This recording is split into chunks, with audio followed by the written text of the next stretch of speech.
En nombre de la patria, se abre la Comisión de Hacienda del Senado. Le doy la bienvenida a los miembros de la comisión.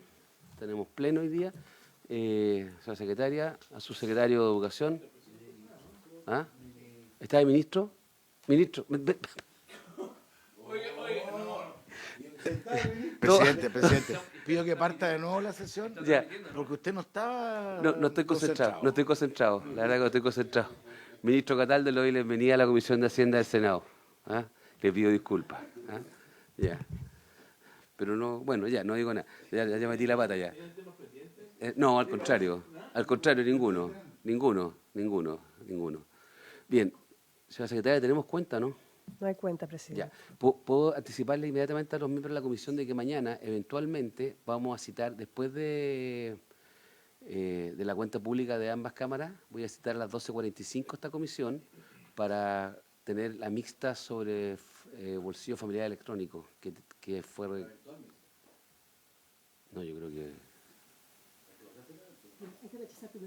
Claro, pero eso va a suceder, yo entiendo lo que se va a recomendar. Ya, voy a hacer todo en condicional. Ante la eventualidad que se rechazare, ya, va a haber que constituir una mixta y creo que, y como está en la tabla de mañana, creo que en el primer lugar de la tabla, incluso ese proyecto, mi intención es citar de 12:45 a 13:45 en una hora para ver si podemos despacharlo en ese momento.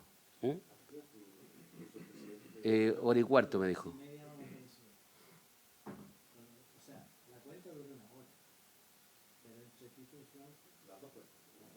Las dos cuentas. No, si somos ejecutivos nosotros. Solo somos ejecutivos acá en el Senado y en la Cámara. No, pero entonces, eso para que tuviéramos claro que... Bueno, está bien, pero es que yo lo digo para que... Porque si... Sí, yo voy a citar 12:45 porque si no, no vamos a empezar antes de las 13, ¿ya? Y sí, y les recuerdo además que tenemos sesión el día jueves. En principio vamos a tener 8 audiencias, eran 7, pero vamos a tener 8 porque se sumó la sesión de Banco de Instituciones Financieras que pidió a última hora y creo que amerita recibirlo, ¿ya? Conocer su opinión. El jueves de 10 a 14, 14:30, donde esperaría que avanzáramos de manera sustantiva con la aprobación en general. Sí, en Santiago, el salón tercer piso. Ya, bien, vamos. Bueno, doy la bienvenida nuevamente al ministro de Educación. Tenemos el proyecto de ley que incorpora a la provincia de Chiloé entre las beneficiarias del programa especial de becas establecido en el artículo 56 de la ley número 18.681. ¿Esto lo ve Hacienda en su caso, señora secretaria? Bien. Sin perjuicio que veamos el proyecto en su caso, que son normas específicas que debemos pronunciarnos, igual sería útil, ministro, si pudiéramos contar con una mirada general en qué consiste este proyecto. Así que lo dejo con la palabra porque tenemos otro proyecto nosotros que... Sí. Muchas gracias, presidente, por su intermedio saludar a los señores senadores que nos acompañan. Efectivamente, como se señalaba... ¿Cómo va pasando esto? Ahí sí. La beca de integración territorial es una beca que proporciona la Junta Nacional de Auxilio Escolar y Beca. Es una beca que actualmente apoya a estudiantes de escasos recursos de las comunas de Juan Fernández, las provincias de Coyhaique, Aysén, General Carrera, Capitán Prats, Isla de Pascua, Palena, Última Esperanza, Magallanes, Tierra del Fuego y la Antártica chilena.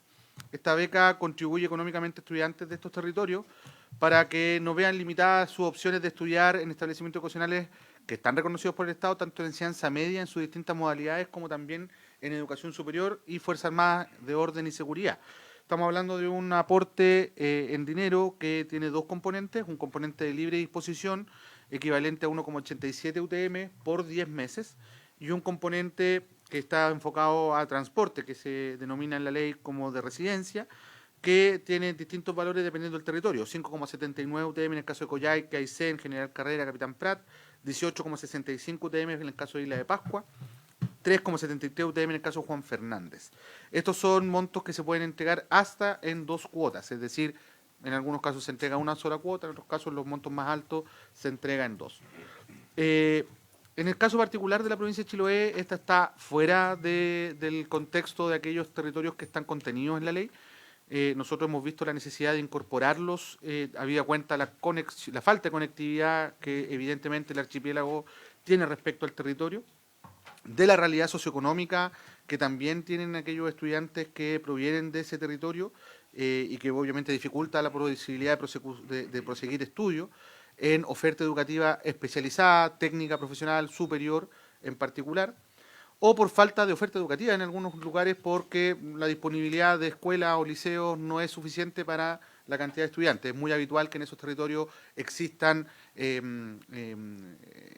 internados, ¿cierto? Herramientas de ese tipo que con el tiempo han ido cerrando los propios sostenedores para efectos de poder disponer de aquella herramienta. La ley establece, el proyecto de ley modifica el artículo 56 de la 18.681, que incorpora entonces la provincia de Chiloé en el listado de zonas beneficiadas por la beca de integración territorial. Con esto aseguramos igualdad de oportunidades para los estudiantes que residen de ese lugar, tanto en enseñanza media, superior como especial, y en los territorios donde se busca oferta educativa especializada en caso que lo requieran. También amplía el supuesto de hecho de la aplicación de la norma que crea la beca de integración territorial, puesto que hoy solamente se establece la posibilidad de acudir a los territorios en caso de que se justifique su movimiento por falta de o por la no existencia de determinado tipo de educación, por ejemplo, en el caso de educación superior. Acá también incorporamos entonces la posibilidad de que frente a la falta de oferta educativa también esta pueda ser utilizada, ¿no? Ampliando entonces el supuesto de hecho para la aplicación de la norma.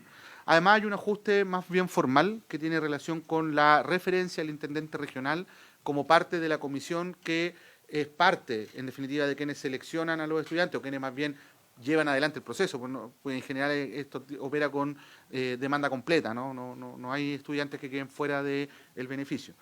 Y en ese sentido, entonces, la ley establece que el intendente regional es parte de la comisión, figura que ya no existe, la que es reemplazada por el secretario regional ministerial de educación respectiva. Habitualmente el intendente derivaba en el CEREMI de la región o en los directores provinciales de los territorios la delegación de su representación en estas comisiones de evaluación técnica. En este caso se amplía también por ley, porque esta es una glosa de la ley de presupuesto que establecía el N máximo de estudiantes beneficiarios, se amplía el N en 1.000 cupos, dado que es un poco menos de 1.000, lo que se estima es la demanda completa de estudiantes que accederían a la beca en el caso de incorporar la provincia de Chiloé a el beneficio. Esto es importante que ustedes lo sepan, todos los años en la ley de presupuesto se define el N total para el año presupuestario. Por lo tanto, dado que queremos hacer esta aplicación durante este segundo semestre, necesitamos modificar el N para que esto pueda tener aplicación real. También, bueno, aquí volvemos a hacer referencia a lo que señalaba recién. La asignación se incorpora con 1,87 UTM de uso libre, además de un subsidio de traslado equivalente a un promedio de 5,8 UTM anual en el caso de la provincia de Chiloé. También se precisa en el ámbito de lo financiero un artículo transitorio que esclarece que el mayor gasto fiscal que rogue la aplicación de esta ley durante el primer año presupuestario de la entrada en vigencia, es decir, lo que queda de 2024, va a ser con cargo a la partida del Ministerio de Educación. En consecuencia, obviamente esto va a implicar una reasignación presupuestaria. Y también que en caso de que dicha reasignación no pueda financiar completamente el beneficio, esto será suplementado por el Ministerio de Hacienda con cargo al Tesoro Público. Según lo que está establecido en la ley de presupuesto, entonces, tenemos el programa especial de becas, donde hay un conjunto de becas con 4.200 millones de pesos. Hoy día el presupuesto de la beca de integración territorial está en el presupuesto actual con 4.178 millones de pesos, correspondiente a 2.531 estudiantes beneficiarios. Con la integración de Chiloé se amplía en 1.000 cupos nuevos, es decir, pasaríamos a 3.531 estudiantes beneficiarios totales y se incorporan 1.800 millones de pesos, correspondiente entonces a los 5.978 millones de pesos para la ley una vez esta esté en régimen. Sin embargo, es importante señalar que durante el periodo en el que estamos aplicando esto en el primer año, es decir, lo que queda de 2024, estos 1.800 millones en realidad es equivalente a la mitad, dado que estaríamos aplicando desde julio a diciembre, ¿no? Por lo tanto, estamos hablando de 966 millones de pesos para efectos de la reasignación que correspondería al año 1 de entrada en régimen, que sería el año 2024. A partir del próximo año sería el equivalente a los 1.800 millones que se están planteando. Todo esto está señalado en el informe financiero que he enviado de la Dirección de Presupuesto. Este año, claro. Este año, exacto. Entonces, en conclusión, se incorpora la provincia de Chiloé entre las zonas que pueden ser beneficiarias de la beca de integración territorial. Se amplía el supuesto de hecho que permitiría dar más coherencia a los criterios bajo los cuales se entrega la beca de integración territorial. Se adecúa y contextualiza el texto actual respecto a la figura del intendente y se reemplaza por el Seremi de Educación respectivo. Se amplía el presupuesto con el beneficio aumentando tanto los cupos a 3.531 cupos máximos disponibles, con 1.000 nuevos cupos producto del ingreso de Chiloé y con 1.800 millones para el año presupuestario completo, lo que equivale a una reasignación para este año de 900 y fracción millones que van a ser reasignados del presupuesto de la partida de educación o del Tesoro Público en caso de ser necesario un mayor gasto fiscal. Es cuanto puedo informar, señor presidente.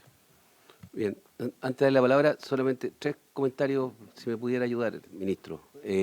Primero, si pudiera explicar en castellano en qué consiste esta beca de integración territorial, porque yo leo la definición que usted dio en la lámina, en el segundo bullet de la lámina, y dice la beca contribuye económicamente a estudiantes de dichos territorios con la finalidad que no se había limitado a continuar sus estudios en un establecimiento educacional reconocido por el Estado. O sea, entiendo que es para que estudiar en otros establecimientos. Esa es la primera pregunta. ¿Qué consiste la beca? ¿Ah? ¿Qué consiste la beca? 2, si esto es una beca de mérito académico o se asigna por vulnerabilidad económica, y después cómo se distribuye entre las provincias. O sea, hay un criterio, porque en la provincia tiene varias comunas. O sea, nada de esto es fundamental para que yo lo apruebe, yo voy a votar a favor, pero es como de cultura general, nada más.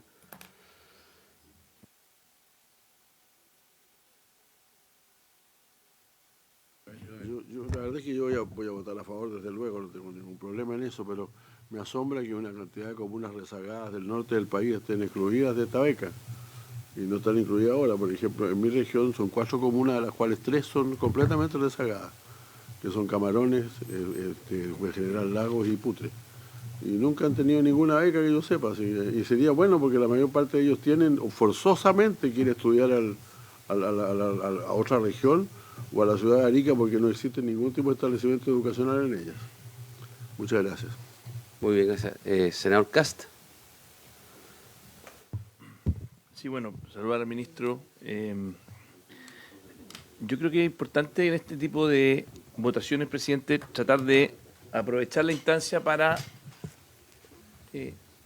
poder entender bien la lógica que tienen cada uno de estos programas, cómo han sido evaluados. En el fondo, tratar de reafirmar que estamos teniendo programas sociales que hacen bien su trabajo. Entonces, yo de alguna manera ratifico su consulta, presidente, de que el ministro nos diga, mira, este programa ha sido evaluado de buena manera, los montos son correctos, hay cierta equidad horizontal. ¿Qué significa equidad horizontal? Lo que recién decía el senador Jesús. O sea, yo tengo Lonquimay en la Araucanía, tengo Puerto Saavedra en la Araucanía, que son lugares donde efectivamente también tenemos situaciones muy precarias, muy complejas. Entonces, dado que estamos votando y probablemente esto no va a significar que eventualmente este proyecto no avance, pero creo que es una buena oportunidad de que como Comisión de Hacienda podamos tener una evaluación más completa y más profunda de este programa social, que tiene un objetivo, qué elementos tal vez tiene de oportunidades de mejora, tal vez no incluso va a hacerlo en este momento, pero eventualmente para el próximo presupuesto del próximo año que sea una oportunidad de mejora del mismo, si es que la hay, o tal vez estamos conformes con el funcionamiento del mismo.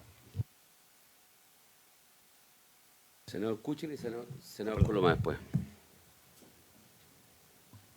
Sí, bueno, también me preocupaba la evaluación de este programa con anterioridad y me parece, como pertenezco a la Comisión de Zonas Extremas, me parece que está bien que se incorpore Chiloé. Chiloé tiene 10 provincias, tiene 36 islas habitadas con escuelas, etcétera.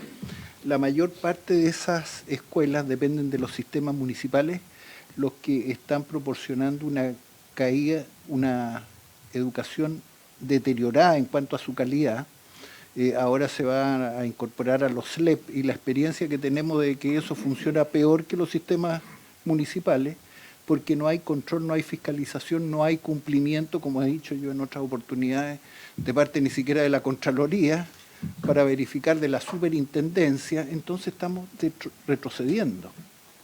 Y lo que quería pedir es que se facilite a los colegios particulares crecer y compensar el deterioro en cobertura y en calidad cuando sea posible. Esto pasa en Ancud y en otras partes porque aquí las leyes que se han hecho, entre comillas, de modernización, han rigidizado el sistema y para un sostenedor particular es casi imposible, prohibitivo, ampliarse. Y tenemos gente fuera del sistema educacional, el tema de la tómbola, etcétera, que yo creo que habría que flexibilizar. Desde ya también anuncio mi voto a favor de esto, porque habíamos estado detrás de este tema, pero han aparecido otras dificultades y rigideces, entre las que yo destaco las principales que he señalado. Gracias. Senador Coloma.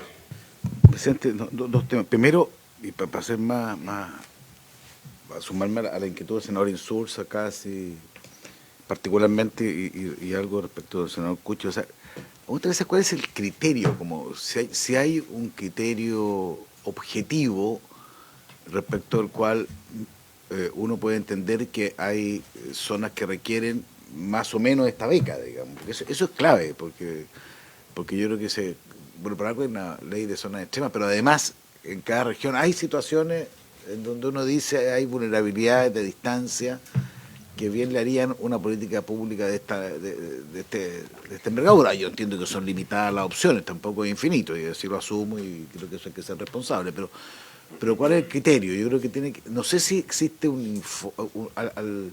a partir de un informe, a partir de evaluaciones de resultados, y también cómo se mide en general el éxito de estas políticas, digamos. ¿Qué ha pasado en los lugares que se ha implementado? Y como que si hay, digamos, efectivamente esta especie de visión posterior de lo que ha ocurrido. Yo creo que es súper importante tenerlo claro. Y cuando habla uno de provincia, otra cosa me llama, de la provincia, lo dice el senador Cuche, por eso que son 10 comunas. ¿Cómo se distribuye al interior de las comunas? Porque hay el otro problema que es tradicional de las descentralizaciones, que dentro de los lugares descentralizados suele haber a veces falta de descentralización. Entonces creo que sería interesante también ver cuál es el criterio que ustedes adoptaron en esta mañana. Gracias, presidente. Muchas gracias. Inmediatamente que me pidió la palabra el senador García para que acumule las seis intervenciones. Eso que está en su caso nomás este proyecto. A la hora que nos metemos el tema de fondo. Muchas gracias, presidente. A ver, una consulta en relación con quiénes tienen derecho a la beca. Porque es para estudiantes de escasos recursos residentes en determinados territorios. Pero, por ejemplo, un estudiante de escasos recursos que vive en Coyhaique y que estudia en Coyhaique, ¿tiene derecho a la beca? ¿Sabe por qué lo pregunto? Porque dice, después del punto seguido, dice, lo establecido en este inciso, que es el que establece la beca, tendrá aplicación siempre y cuando en las localidades respectivas no existan los niveles, modalidades y especialidades educacionales a que alude esta disposición. O sea, uno puede entender que esto es para alumnos que salen de su localidad original o de la localidad donde viven sus padres o donde viven sus familiares. Esto por lo menos para mí tiene harta importancia porque ustedes buscan agregar a ese párrafo la expresión que resulten insuficientes, o sea, cuando no hay cupos suficientes dentro de una determinada localidad y tengan que salir afuera. Pero en realidad la pregunta es si esto solo es para estudiantes de escasos recursos que salen a estudiar fuera de su localidad de origen, fuera del domicilio de su familia, fuera del domicilio de sus padres. Gracias, presidente. Bueno, por eso que hay que explicar en qué consiste la beca primero. Estamos por el principio. Presidente, miren, lo primero es que esta es una beca, como lo señala su nombre, de integración territorial. Lo que busca es que estudiantes que viven en determinados territorios en los que por las condiciones de accesibilidad que estos tienen, deben buscar fuera de sus territorios opciones para desarrollar sus estudios, sean medios o superiores. y para ello se entrega en dinero un aporte que le permite tanto manutención, un apoyo en manutención como un apoyo en transporte. En general hay una buena evaluación de esta beca, ha tenido una buena aplicación, ha sido bastante demandada, digamos, en algunos territorios, como por ejemplo Chiloé, que no la tenía, habida cuenta la condición de desconexión territorial que esta tiene. Quiero precisar, porque fue parte del debate que hicimos cuando empezamos a formular esta beca, yo tuve la oportunidad de ser subdelegado, por lo tanto tengo muy claro que no es una beca que conecte directamente con la política de zonas extremas o zonas de rezago. Puede que algunos territorios coincidan, pero no es la razón de existencia de esta beca, porque hay otros territorios que son considerados como territorios de rezago o zonas extremas que no son parte del territorio establecido aquí. Por ejemplo, Arica y Parinacota, por ejemplo, Tarapacá, son regiones que se incorporan a la política nacional de zona extrema, sin embargo, no tienen la característica de desconexión territorial que tiene un archipiélago como Chiloé, como Juan Fernández, como Isla de Pascua, y podríamos nombrar otras, ¿no?, que son justamente a donde apuntan este beneficio.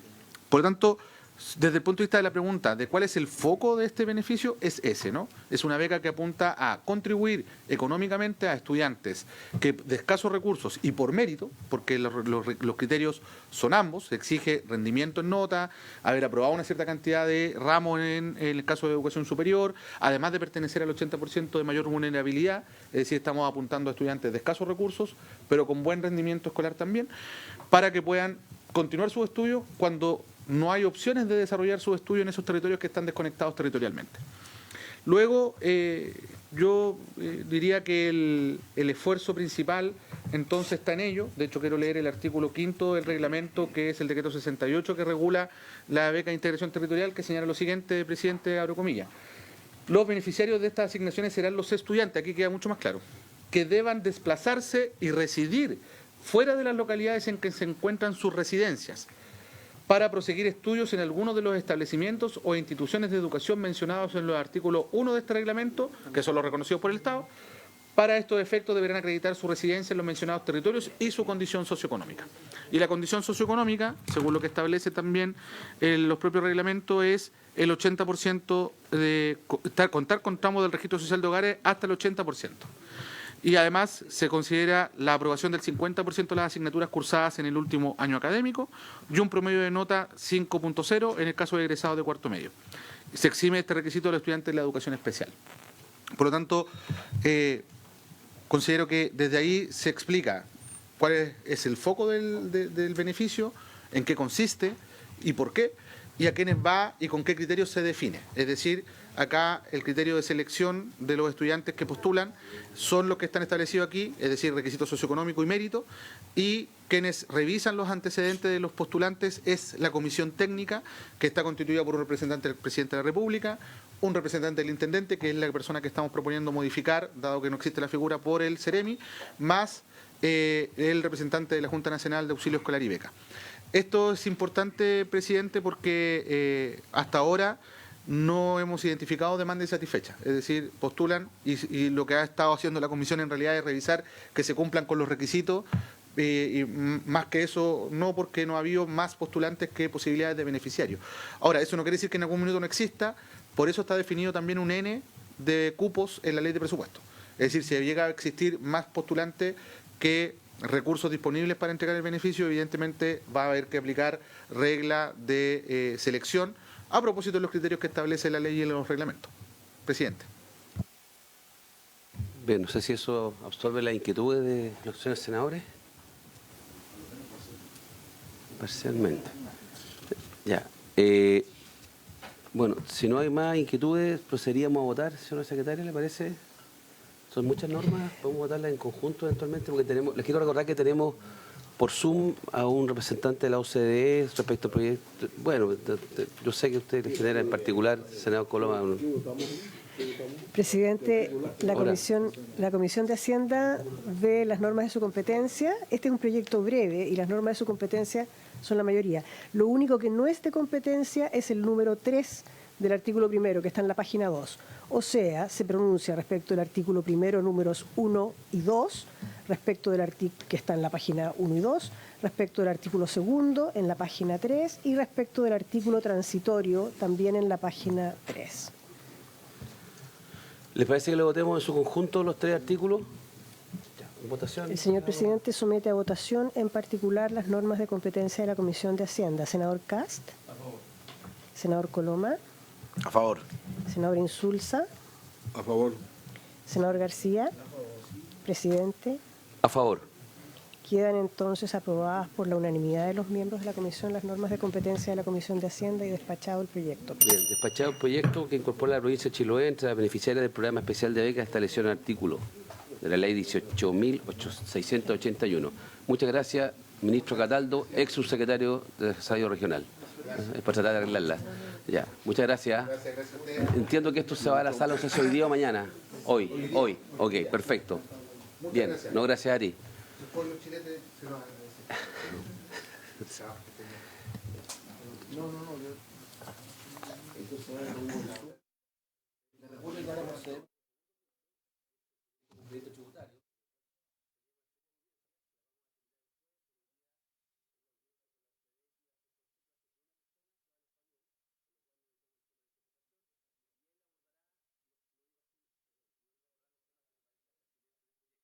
Le pidió específicamente que abordar un tema en particular, como si lo hacíamos al principio pensando en 3 intervenciones distintas, pero ahora...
Bien, muy buenas tardes. Aprovecho a saludar a don Marcos Roca, del Directorado del Centro de Política y Administración Tributaria de la OCDE. Marco, ¿nos escucha? Sí, perfecto, señor presidente, muchas gracias. Bien, primero permítame saludarlo. 2, agradecerle su disposición a participar a la distancia para conocer las opiniones suyas o de la OCDE respecto al proyecto tributario de cumplimiento tributario, en donde uno de los aspectos que vamos a abordar en el proyecto, que trata muchos temas distintos, es el tema de la gobernanza del Servicio de Impuestos Internos de Chile, que es un tema que se ha abierto acá a la discusión, y nos pareció importante conocer la opinión, la experiencia que tiene la OCDE respecto a los distintos modelos de gobernanza de los servicios tributarios, de la autoridad tributaria. Entonces, sin ánimo de extender la introducción, señalarle que estamos con la Comisión de Hacienda en pleno, son 5 senadores, el senador Cas, Coloma, Insulza, García y quien habla Lago, con el senador Kuchel también, y tenemos además funcionarios del Ministerio de Hacienda, don Diego Riquelme, encargado de coordinación tributaria. Entonces, si le parece, lo dejamos con la palabra nuevamente y le agradecemos muchísimo su disposición a participar de esta comisión. Muchas gracias, señor presidente, señores senadores. Voy a compartir mi pantalla para mostrarles una presentación. Espero que la puedan ver bien. En nombre del Centro de Política y Administración Tributaria de la OCDE, antes que nada quisiera agradecerle a la Comisión la oportunidad que se nos da de compartir un poco nuestro trabajo en esta oportunidad. Lo que hoy yo voy a hacer es presentarles los resultados de un estudio que desde la OCDE realizamos sobre mecanismos de gobernanza de administraciones tributarias, tomando como base los datos que nos suministraron 58 jurisdicciones en el marco de una serie, una publicación anual que tenemos que se llama la Tax Administration Series. Lo que quisiera aclarar antes de comenzar la presentación es que la OCDE no respalda ni recomienda ningún mecanismo de gobernanza en particular. Nuestros estudios lo que hacen es analizar los modelos que están en funcionamiento en distintos países y los sistematizamos. Pero nosotros entendemos que los servicios de impuestos de cada país operan en entornos diferentes, con culturas de cumplimiento diferentes y con marcos legales diferentes. Entonces, no existe un estándar OCDE de administración tributaria o de gobernanza de la administración tributaria, y nosotros no vamos a recomendar hoy ningún modelo en particular, sino que les vamos a comentar un poco qué es lo que está ocurriendo en los países de los que tenemos información. Este trabajo consistió en un análisis comparativo de los mecanismos de gobernanza de las administraciones de impuestos de 58 países, incluyendo los mecanismos de toma de decisión, los métodos de designación y de remoción del comisionado, las competencias del comisionado, y también analizamos la existencia o no de consejos, de boards, como se los llama en inglés, en el seno de estas administraciones tributarias. El informe que presentamos también incluye otras cuestiones como la relación entre la administración tributaria y los contribuyentes, la separación de funciones, la separación de competencias entre la administración tributaria, Hacienda y el Parlamento, y la responsabilidad en determinar objetivos de cumplimiento tributario, pero me voy a abocar a los primeros puntos por razones de brevedad. Y al respecto, como principales conclusiones del informe, que vamos a ir desagregando más adelante en la presentación, encontramos estos 5 puntos. Primero, la mayoría, el 60% de los países encuestados, estos 58 países, nos declararon o nos informaron tener administraciones tributarias que son semiautónomas, con amplia autonomía funcional, pero que operan bajo la órbita del Poder Ejecutivo. Identificamos una única administración tributaria que funciona de un modo totalmente independiente del Ejecutivo y que rinde cuentas únicamente al Parlamento, y me voy a referir a ese caso, que insisto, es el único, es un caso excepcional en unos instantes. En la mayoría de los países de los que tenemos información, la administración tributaria funciona como órgano unipersonal.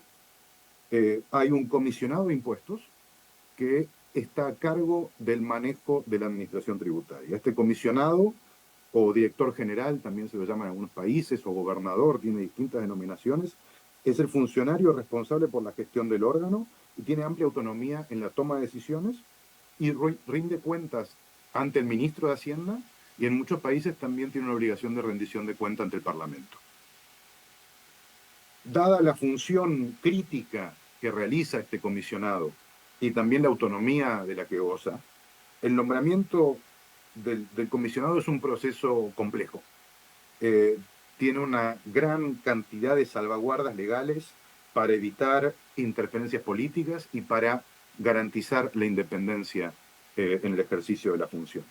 Y también hay mecanismos que se han establecido en muchos países de remoción que son restrictivos y muy específicos, también para evitar que la destitución o la remoción del cargo pueda ser empleada como un mecanismo de presión sobre el comisionado. Y por último, la mayoría de las administraciones tributarias que encuestamos declararon no tener ningún consejo, ningún board en el marco de su organigrama. Un 20% de las que estuvimos averiguando dijeron que sí poseían un consejo, y este consejo por lo general es un consejo asesor o es un consejo consultivo. No tiene más funciones que el de asesorar en ciertas cuestiones, y en algunos países de esta minoría hay una representación del sector privado de los contribuyentes en el Consejo. Pero, de todos modos, la información que poseemos nos indica, y esto creo que es importante, que ninguno de estos consejos desempeñaría funciones relacionadas con el funcionamiento de la administración y no tendría ningún tipo de función en las fiscalizaciones o en los controles realizados por la autoridad tributaria. Yendo al detalle del informe, lo que nosotros vimos es que habría dos categorías mayoritarias de administraciones o de gobernanza dentro de esas administraciones. Una que son las direcciones dentro de los ministerios de Hacienda, que pueden ser una o varias y que tienen el mismo rango de una dirección de un ministerio, y los órganos semiautónomos o las autoridades semiautónomas, que son órganos únicos a cargo de la administración tributaria del país y que también tienen a su cargo las funciones de apoyo, o sea, las funciones necesarias para llevar a cabo el cumplimiento tributario, como pueden ser todos los temas logísticos y de administración, y que están dirigidas por un comisionado de impuestos que rinde cuentas al ministro, al Parlamento y en algunos casos, vamos a ver en un segundo, un consejo de supervisión. El 60% de las administraciones que nosotros examinamos aplican este sistema de autoridad semiautónoma con un comisionado director general y con amplia autonomía funcional. Y acá lo que les decía antes, identificamos una única administración tributaria que es totalmente independiente del Ejecutivo y que rinde cuentas únicamente al Parlamento, y que es la Autoridad de Ingresos Públicos de Grecia, que fue creada hace unos pocos años, pero debo aclarar que aunque sea independiente del Ejecutivo, la autoridad griega también tiene un comisionado. Se llama un gobernador, en el caso griego, que es el responsable de la gestión, que es designado mediante un proceso complejo parlamentario, pero ese es el único caso que vimos, o que identificamos nosotros al menos, de una autoridad tributaria completamente separada del Poder Ejecutivo. En todos los demás países forman parte de Hacienda, en todos los casos. Cuando hablamos de autonomía funcional, estamos hablando en principio de la posibilidad de que la administración tributaria tenga un cierto grado de flexibilidad para disponer sobre distintas cuestiones, y en particular lo que identificamos como ejes en común de las 58 administraciones que encuestamos, es que las que funcionaban como un órgano semiautónomo, digamos, tenían autonomía sobre los gastos presupuestarios, es decir, que podían reasignar o ajustar partidas a fin de tener en cuenta nuevas prioridades o cambios de circunstancias. Tienen autonomía sobre la estructura de la administración, incluyendo el organigrama, o sea, las distintas direcciones y demás dentro de la administración, y también la ubicación geográfica de las oficinas, tanto de fiscalización como de atención al contribuyente. Tenía autonomía sobre el diseño y la ejecución de los planes estratégicos, de los planes operativos, que los dispone la propia administración. Tiene autonomía sobre sus planes de rendimiento y sus metas de recaudación y sus metas de fiscalización. Tiene autonomía sobre el personal, es decir, que fija las calificaciones necesarias para ocupar ciertos cargos, fija las pautas para contratar o para despedir a una persona, siempre, por supuesto, dentro del marco de las políticas salariales del Estado. Y, por último, tiene autonomía sobre sus sistemas informáticos. O sea, que puede desarrollarlos in-house o también puede subcontratar a proveedores para que le desarrollen sus sistemas informáticos. Yendo a la figura del comisionado o del director general, creo que lo más importante, lo más destacable es que se trata de un funcionario que es responsable por el funcionamiento de la administración tributaria y que tiene a su cargo la gestión diaria y el manejo y la supervisión del organismo.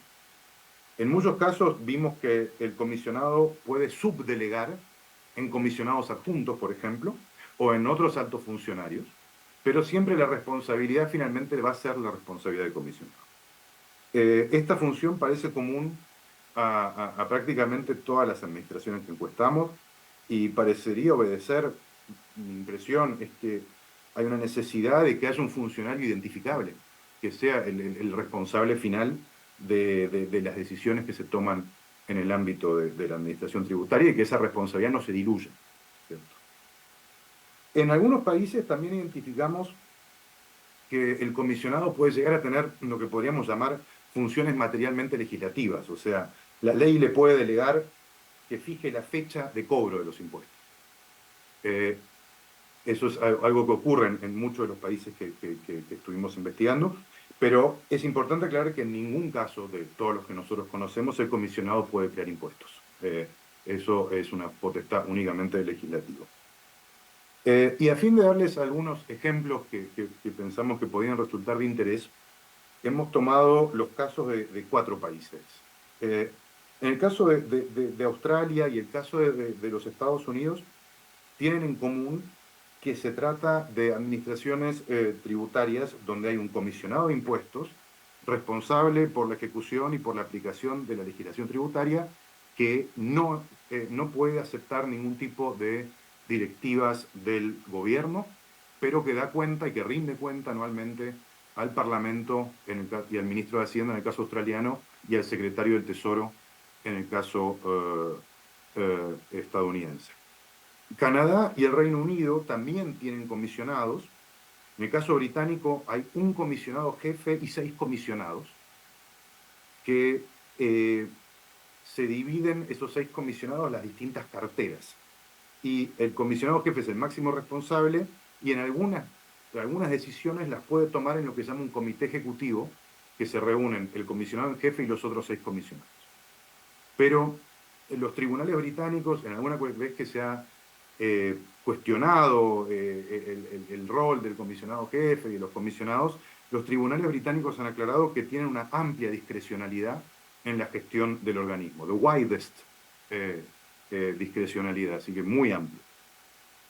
En Canadá hay un mecanismo de responsabilidad tripartito, donde hay un comisionado responsable por el órgano tributario, un ministro de Ingresos Nacionales, un ministro de Hacienda, que es el responsable político, es el que va a hablar al Parlamento, y existe un Consejo de Supervisión de la Autoridad Tributaria que tiene 15 representantes, de los cuales 11 son de las provincias y el resto son del gobierno federal. Este Consejo de Supervisión participa en las decisiones más estratégicas, pero no tiene tampoco ningún rol en el funcionamiento diario del organismo ni en las tareas de fiscalización. En todos los casos que estamos viendo, debo aclarar que la responsabilidad se fija con claridad, por una cuestión, de nuevo, como dije antes, de responsabilidad política, en el sentido de que tiene que haber un responsable final de las decisiones que se adoptan en el marco de esta administración tributaria. El comisionado suele ser nombrado por el Poder Ejecutivo en los países que investigamos, ya sea por el jefe del gobierno o por el ministro de Hacienda. Y para evitar riesgos de corrupción, para evitar riesgos de amiguismo, riesgos de injerencia política, los nombramientos suelen incluir una serie de condiciones que garantizan su independencia, como puede ser la duración del cargo, los motivos de destitución y los procesos y mecanismos de designación. Y tomando una vez más los 4 ejemplos que les mencioné recién, en Australia, por ejemplo, la designación del comisionado es un proceso parlamentario. Lo lleva adelante la Cámara Baja del Parlamento australiano.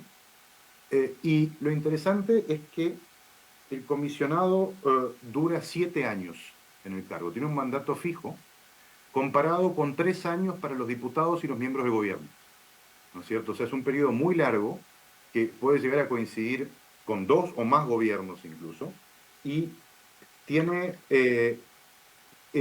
causales de remoción fijadas por ley, que pueden ser, por ejemplo, mala conducta o una incapacidad sobreviniente. O sea, tiene unas garantías bastante amplias durante su periodo. En Canadá, el comisionado es seleccionado por el primer ministro tras un concurso público que se hace, y luego lo nombra el gobernador general, y el instrumento que lo nombra incluye una cláusula de que el nombramiento podrá ser revocado por mala conducta. Mientras que en Estados Unidos la designación del comisionado de los impuestos internos es una prerrogativa del presidente, pero el presidente tiene que solicitar el acuerdo del Senado. Tiene un mandato de 5 años, o sea, nuevamente vemos como en Australia un desenganche entre el mandato presidencial y el del comisionado, y puede ser removido a discreción del presidente, pero para nombrar a su sucesor nuevamente va a tener que solicitar el acuerdo al Senado. Y por último, el proceso británico, que es un poco más largo, es un proceso de selección que lleva a cargo una comisión especial que se llama la Comisión de Función Pública, que lleva adelante todo el proceso de forma independiente, pero da intervención al ministro de Hacienda, al tesorero, en algunas oportunidades para evaluar la idoneidad del candidato. Y las causales de remoción están detalladas también expresamente en el instrumento de designación. Y por último, señor presidente, respecto a los consejos, estos boards, como decíamos, creo que en primer lugar habría que aclarar que solo una minoría de las administraciones tributarias encuestadas declararon tener uno de estos consejos en su estructura, y que tampoco parecería haber consenso ni sobre la función de los consejos, ni sobre su número de integrantes, ni sobre la representación del sector privado o de otros sectores. De la información que recibimos,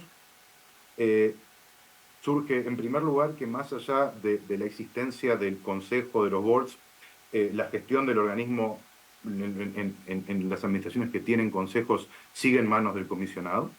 Pero en segundo lugar, que los consejos pueden desempeñar distintas funciones, como por ejemplo, puede ser un órgano de supervisión general, si se quiere un poco más estratégico, de verificar los lineamientos, hacia dónde está haciendo el plan de control, no en casos individualizados ni mucho menos. Puede ser un consejo de asesoramiento. Y por último, tenemos lo que se deben llamar los sign-off boards, o los boards, los consejos de aprobación, que existen en algunos países y lo que tienen es una función de aprobar el presupuesto de la administración y aprobar el informe anual que se hace ya sea al ministro o al Parlamento. En el caso sobre todo el caso de algunos países federales, es bastante, lo hemos identificado en países que tienen un sistema federal de repartición de competencias, que estos consejos de aprobación suelen estar integrados por representantes de las entidades subnacionales, ¿no es cierto? En cualquier caso, creo que es importante destacar que no parece que ninguno de estos consejos desempeñe tareas relacionadas con el ejercicio de funciones fiscalizadoras, ni que tenga acceso a información confidencial de los contribuyentes. Se trataría más bien de una función consultiva, de asesoramiento o de aprobación de ciertos documentos macro de particular importancia. Señor presidente, voy a detenerme aquí consciente del tiempo, pero agradezco nuevamente la oportunidad y quedo, por supuesto, a disposición de los señores senadores si hubiese preguntas o comentarios. Muchas gracias. Muchas gracias, don Marcos, por su presentación. Creo que da pie para tener algún grado de pregunta o de reflexión al respecto. Aprovecho también de señalarles que entiendo que nos acompaña vía Zoom también el jefe del Foro de Administración Tributaria, el señor Peter Green, de la OCDE también, que está siguiendo esta sesión. Le damos la bienvenida. No sé si algún señor senador tiene alguna inquietud. Senador Coloma. Juan Antonio. Gracias, presidente. Le agradezco el informe. Vamos a estudiarlo más en detalle. Me gustaría que dos cosas, digamos. Primero, si bien dice que solo algunos países tienen alguna lógica más colegiada para estos efectos, me gustaría saber cuáles son, digamos, porque usted hace la descripción de algunos que tenían otro sistema, que igual tratan de ser bien contrapesados. O sea, tengo la impresión que el concepto es el contrapeso, digamos, donde digamos, nadie, o sea, muchos pueden ser nombrados por quien presida el país, sea ministro, presidente, pero algunos con rol del Senado para distintos efectos, o sea, establecer el contrapeso. Me gustaría saber cuáles son los países que tienen otro sistema. Usted dice que eran pocos, pero que entiendo que hay algunos. Ahora, en segundo lugar, no sé si está vinculado a eso, ¿cuál es en esos países el rol de la Defensoría del Contribuyente? porque ese es un contrapeso que debería existir, que en nuestro país a lo menos está dibujado, pero no tiene un rol, a mi juicio, digamos, relevante. ¿Y cómo funciona eso dentro del contrapeso ciudadano, del contrapeso de quien que tiene que contribuir a pagar impuestos, ser sujeto a veces de las acciones, objeto de las acciones del Ejecutivo? Creo que sería interesante tener también su visión sobre eso y en qué instancias puede extenderse un poco más el tema, digamos, pasan este tipo de acciones a la judicialización en determinados procesos tributarios. Pero lo que a mí me interesa son las dos primeras preguntas, la otra puede extender un poquito el sentido, digamos, de la pregunta, de la discusión. Muchas gracias, Juan Antonio. Por mi parte, sí, inmediatamente le doy la palabra al senador Castro. Por mi parte, también vinculado al tema de gobernanza, que para darle el contexto, Marco, esto es una discusión que surgió recientemente al interior de la comisión de la tramitación de este proyecto, no era parte original del proyecto de ley, pero entonces por eso es que estamos tan interesados en conocer la otra experiencia, entendiendo que la OCDE no recomienda ninguno en particular, pero tiene una visión amplia y tiene afortunadamente la capacidad de realizar esta encuesta. Entonces, primero, me parece que de la presentación suya, primero, los mecanismos de gobernanza en general descansan en una unidad dentro del Ministerio de Hacienda, pero son unipersonales, al margen de que existan los boards o consejos, ¿ya?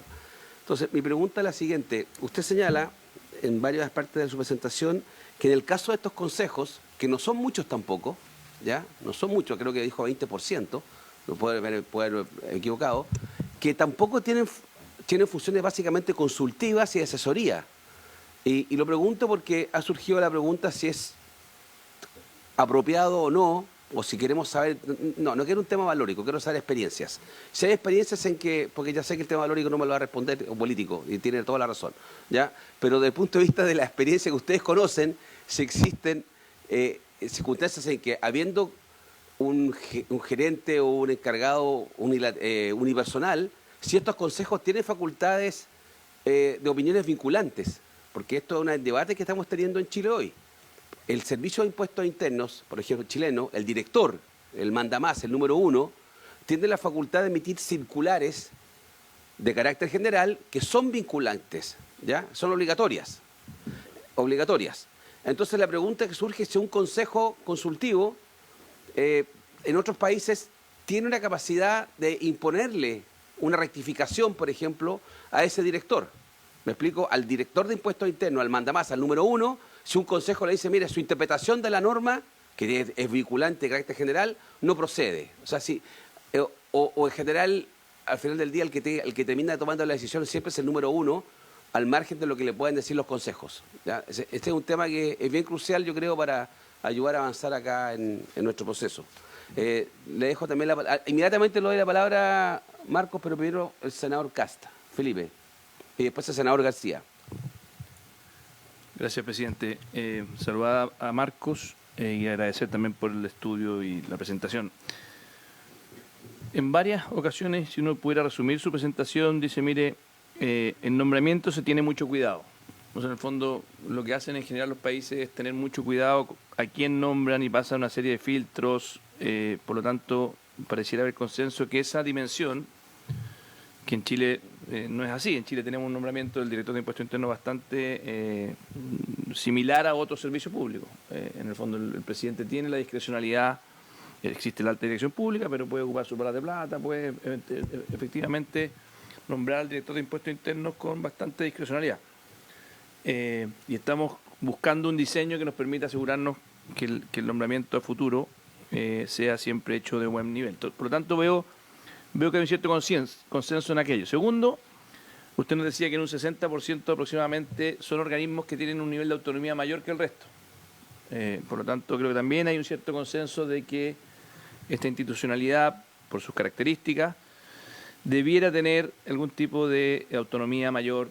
Hay que ver las formas, pero pareciera que también hay cierta realidad internacional que muestra aquello. Tercero, se habla que la remoción del cargo, al parecer también tendría ciertas condicionantes. Ahí uno puede entrar a discutir si es que esa es buena idea o no, pero porque eventualmente también puede generar un nivel de autonomía que, si es que el proceso de selección no fue el correcto, uno podría generar enclaves de autonomía que eventualmente no fuesen del todo convenientes. Pero mi pregunta final, presidente, a don Marco es, en toda su exposición nos trató de transmitir de que no existían experiencias de organismos colegiados y que en general había una dirección que era unipersonal, que con todo estos resguardos en general uno veía aquello.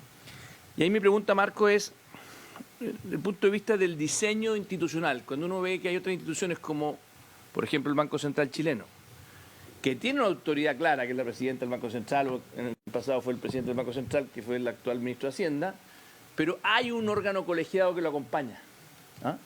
Hay decisiones que se votan en ese consejo. Entonces yo, más allá de que nos describa don Marcos la realidad de todos los países, que es lo que ha hecho y me parece que lo ha hecho de muy buena manera, me encantaría pedirle a don Marcos que haga una evaluación analítica de por qué, cuáles son los pros y los contras de un diseño parecido a ese, donde hay una autoridad nítida, que es, por ejemplo, el presidente del Banco Central. También tenemos una situación parecida en Chile, don Marcos, con la CMF. Entonces, la pregunta que yo le hago, desde el punto de vista netamente analítico, ¿cuáles son los pros y los contras de tener simplemente a una persona versus tener un consejo, que ese consejo además también puede pasar por los filtros de nombramiento, y que de alguna manera le dé más robustez a esas decisiones unipersonales? Esa es mi pregunta, presidente. Bien, senador García, ¿me pide la palabra? Muchas gracias, presidente. Agradecer la exposición de don Marcos Roca. Quería brevemente explicar una situación reciente que se ha producido en Chile. Un tribunal tributario decidió que una extensión de un hecho grabado que había hecho de manera unilateral el Servicio de Impuestos Internos respecto de bebidas energéticas y de jugos de frutas para extender la aplicación del impuesto de ley de alcoholes era ilegal. Incluso el fallo de ese tribunal dice que la interpretación es completamente abusiva porque el servicio no puede crear nuevos hechos grabados. Eso lo dijimos y lo advertimos en esta comisión y se lo dijimos reiteradas veces al director del Servicio de Impuestos Internos. Ahora esto va a ir en discusión a la Corte Suprema de Justicia, tiene su propio carril jurídico. Pero yo me sumo a la inquietud que ha planteado el senador Felipe Cas, porque quizás este tipo de incertezas jurídicas, este tipo de situaciones en que finalmente no se sabe si una determinada resolución del Servicio de Impuestos Internos, un instructivo general, está apegado a la ley o no. Si eso pudiera tener un contrapunto, si eso pudiera tener un contrapeso en un organismo colegiado. Naturalmente nosotros no estamos pensando en que sea un gobierno colegiado para la contratación de los funcionarios, para decidir cómo se resuelve su presupuesto. Eso es propio del director del servicio. Pero cuando se trata de establecer políticas de fiscalización, cuando se trata de interpretaciones del Servicio de Impuestos Internos que muchas veces están al borde de la legalidad, qué bueno sería, creo yo, y que nos evitaría muchas de estas situaciones jurídicas incómodas si existiera este organismo que, en nuestra opinión, en la opinión de varios de nosotros, debiera tener además, debiera ser vinculante respecto del director del Servicio de Impuestos Internos. En definitiva, que las decisiones más duras, más difíciles, no las tome solo, sino que la tome incorporando la opinión técnica de otros actores, probablemente a través de un consejo asesor. Entonces yo quería consultarle cómo otras legislaciones, cómo otros países han resuelto esto, que es algo que nosotros no habíamos visto. No habíamos visto que el Servicio de Impuestos Internos fuera tan lejos en sus interpretaciones. Tenemos, por ejemplo, otro problema grave, creo yo, con los reavalúos del impuesto territorial o contribuciones de bienes raíces, que han subido una barbaridad y por lo tanto sube el impuesto respectivo. Entonces, para nosotros es muy interesante saber cómo otras administraciones tributarias lo han resuelto precisamente para evitar estas incertezas jurídicas. Gracias, presidente. Gracias, don Marco. Muchas gracias, colegas. Don Marco, ahí le dejo esas pocas inquietudes para que haga lo que buenamente puede desde sus responsabilidades profesionales. Lamento no estar en Santiago, porque sería en Valparaíso, porque sería mucho más interesante en persona, pero les agradezco a los señores senadores por estas preguntas que son muy interesantes y a ver, voy a responder un poco, pues veo que abordan cuestiones similares en algún punto, pero voy a intentar responder a todas y con gusto puedo ahondar en algún tema. Efectivamente, como bien decía el senador Colón, el senador Kast, hay una cuestión de contrapeso. Hay una idea, por lo que nosotros identificamos, de que se está dando un poder a un funcionario que es un poder muy importante y en consecuencia tiene que haber una serie de garantías para que pueda llevar adelante sus funciones con independencia, sabiendo que puede estar sujeto por naturaleza de las fiscalizaciones a presiones políticas, incluso puede ser designado, hay riesgos de corrupción, hay riesgos de amiguismo, etc. Entonces esos contrapesos están, incluso, y esto es una opinión personal, cuando uno empieza a mirar, ve mecanismos de designación y remoción que en nuestro sistema lo más cercano pueden llegar a ser los jueces, ¿no es cierto? Es realmente un contrapeso muy grande. En relación con la idea del órgano unipersonal y el órgano colegiado, yo lo que estoy transmitiéndoles es un poco la información que nosotros tenemos, donde se ve que prácticamente todos los países han optado por un mecanismo unipersonal. Hay después mecanismos consultivos, como veíamos, estos boards, estos consejos.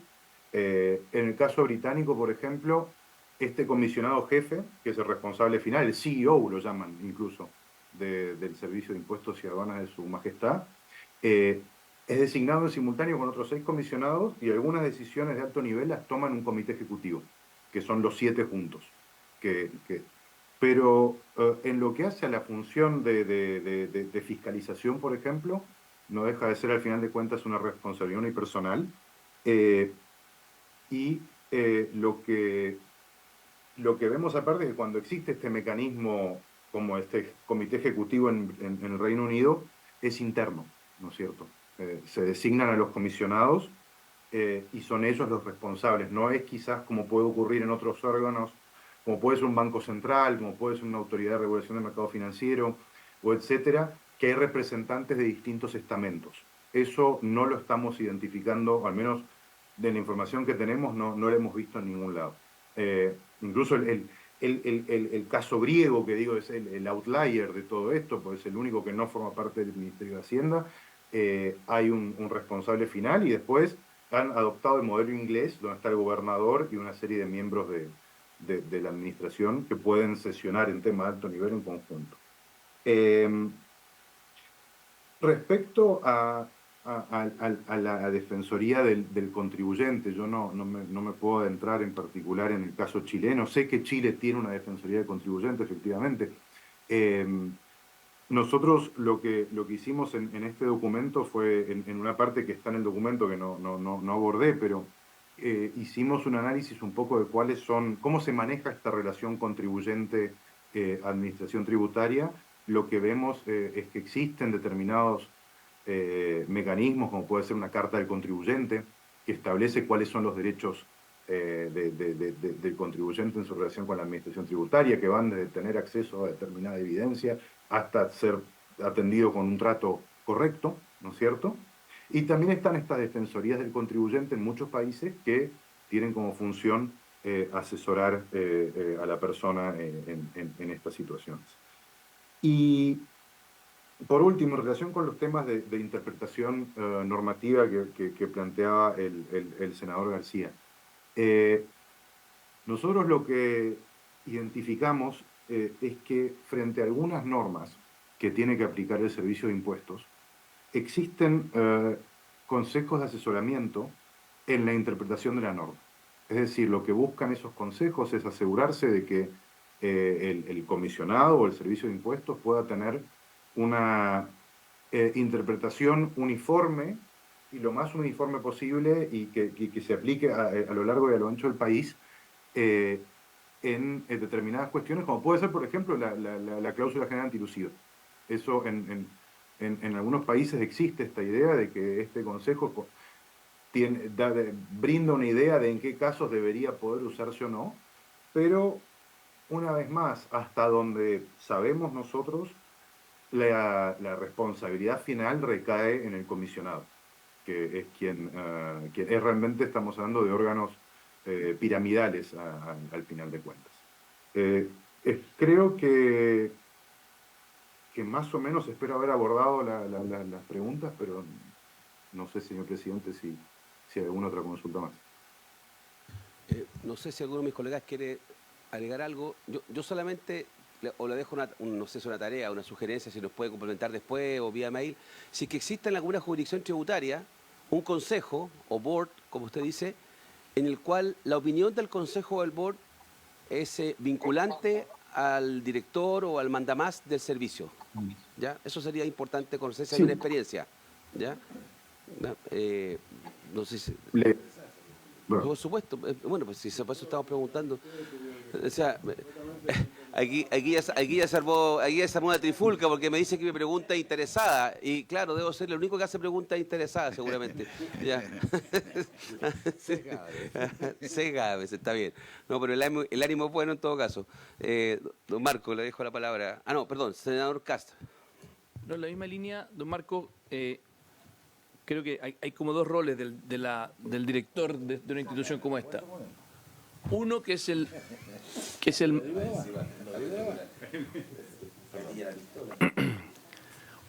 management, del servicio, y el otro que es la parte más normativa, que hacía alusión recién el senador García. Entonces, de alguna manera, diferenciando esos dos roles que corresponden a la máxima autoridad de un servicio, una autoridad tributaria, creo que en su exposición tal vez no hubo tanto distingo entre ambos roles. Y sí creo que, así como tiene sentido que uno tenga una autoridad en el management de la institución con de manera más unipersonal, creo que efectivamente un órgano colegiado más vinculante que dé, de alguna manera, incluso más respaldo a esa autoridad unipersonal para que esas decisiones que tienen más que ver con el área gris entre lo legislativo y lo administrativo, en materia de tributaria, pudiera tener un poquito más de robustez. ¿Alguien más? Antes de darle la palabra por última vez a don Marco. ¿No? Don Marco. Gracias, señor presidente. Sí, y le tomo su consulta y le pido disculpas, la tenía anotada para responder antes. En algunos casos, quiero decir, como hablábamos, hay ciertos consejos que tienen funciones de aprobación de documentos importantes, como puede ser el plan anual o el presupuesto. Usted me dirá como político qué significa que un consejo del organismo no le apruebe sus presupuestos o no le apruebe su plan anual. Digo, es un mensaje que políticamente es muy fuerte que se está dando de desacuerdo con el comisionado, ¿no es cierto? Nosotros en la OCDE no hacemos una distinción entre la potestad legislativa, llamémoslo de algún modo, o el management, como bien decía el senador Cast. Esto está, el management incluye la facultad de interpretación de la ley. En el informe lo mencionamos y con gusto lo haré llegar y podemos ver un poco más el tema. Pero a nivel macro nosotros no hacemos mucho esa distinción entre ambas funciones del orden. Bien. Bueno, muchas gracias. Senador Coloma. Sí, no, una última no, pero porque yo estoy mirando ahora el informe, que es importante que A diferencia de otras materias, la OCDE dice específicamente que las administraciones tributarias operan en entornos variados, administran sistemas tributarios diversos y funcionan de acuerdo con normas, prácticas, prioridades y retos distintos. La OCDE no pretende respaldar ningún modelo en especial, eso, y ya que un estándar único para la administración tributaria podría no ser práctica ni deseable. Yo creo que eso es interesante. ¿En qué sentido? Que en otras materias sí hay sugerencias especiales respecto de determinadas formas de contabilidad o determinado tipo de temas. Entonces, yo creo que O sea, en la OCDE está plagado de ejemplos de best practices, digamos, benchmarks, etcétera. No sé si en materia tributaria lo existe o no, pero efectivamente. Ok, gracias, presidente. Bien, muchas gracias, Marco. Con las escasas tareas que le dejamos, a título ad honorem, por supuesto, bien, y se agradece la participación y eventualmente, si lo pareciera necesario, los contactaríamos nuevamente. Así que muchas gracias por su participación y su disposición. Muchas gracias. Bien, podemos desconectar el Zoom. Ya, estamos fuera del Zoom, pero seguimos la sesión. ¿Alguna otra inquietud? ¿Nos quedamos con la respuesta? ¿Estamos? ¿Estamos? Perfecto. ¿Alguien se cumplió el objeto de la sesión? Esta se levanta.